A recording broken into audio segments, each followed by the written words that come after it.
1967 চনত তেতিয়া আমাৰ সকলোৰে অসমৰ এগৰাকী শ্ৰদ্ধাৰ স্বনামধন্য শিল্পী কলাগুৰু বিষ্ণুপ্ৰসাদ ৰাভা ডাঙৰীয়াই তেজপুৰ বিধানসভাৰ পৰা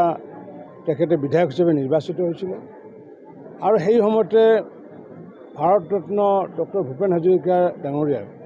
তেখেতে নাওবৈচা সমষ্টিৰ পৰা বিধায়ক হিচাপে নিৰ্বাচিত হৈছিলে আৰু সেই সময়ত লক্ষধৰ চৌধুৰী ডাঙৰীয়া গুৱাহাটীৰ পৰা নিৰ্বাচিত হৈছিলে।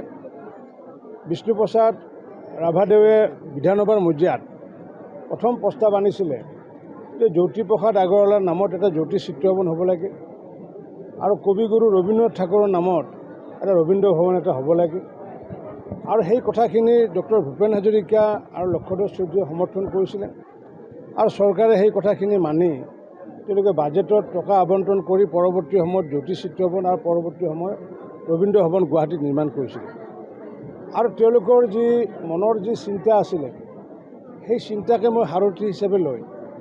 আমাৰ ৰবীন্দ্ৰ কেন্দ্ৰীয় স্মৃতি মঞ্চ আৰু যি প্ৰগতি সংঘ এই দুইটা অনুষ্ঠানৰ লগত আলাপ আলোচনা কৰি আমি ইয়াতে এটা সৰুকৈ আমি এটা ৰবীন্দ্ৰ ভৱন নিৰ্মাণ কৰাৰ কাৰণে এটা পৰিকল্পনা কৰিছিলোঁ আৰু সেই ৰবীন্দ্ৰ ভৱনটো দুমহলীয়া হ'ব প্ৰায় 250 মানুহে বহিব পৰা তাত ছিটিং কেপাচিটি থাকিব আৰু সেইটোৰ কাম আমি আজি আনুষ্ঠানিকভাৱে কাম আৰম্ভ কৰিছোঁ, শিলান্যাস কৰিছোঁ আৰু এইখিনি কামৰ কাৰণে মই প্ৰগতি সংঘৰ কাৰ্যকৰ্তাসকলক আন্তৰিক ধন্যবাদ জনাইছোঁ কাৰণ তেওঁলোকে মাটিখিনি ৰবীন্দ্ৰ ভৱন বনোৱাৰ কাৰণে তেওঁলোকে যি অৰ্পণ কৰিলে তাৰ কাৰণে প্ৰগতি সংঘৰ সভাপতি প্ৰদীপ সাহা ডাঙৰীয়াকে আদি কৰি সমূহ কাৰ্যকৰ্তাসকললৈ মই অভিনন্দন জনাইছোঁ আৰু এই নিৰ্মাণ কাৰ্যৰ বাবে আমি যাতে ৰাইজৰ যাতে আমি আশীৰ্বাদ যাতে পাওঁ তাকে কামনা কৰিছোঁ।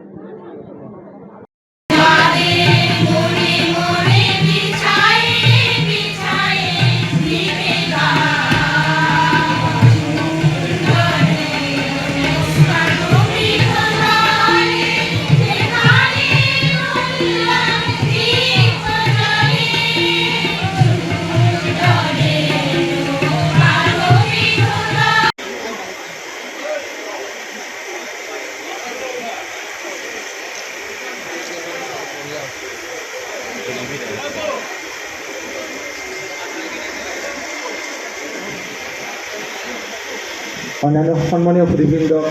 পুষ্পাৰ্ঘ্য নিবেদন কৰিবলৈ অনুৰোধ জনাইছোঁ।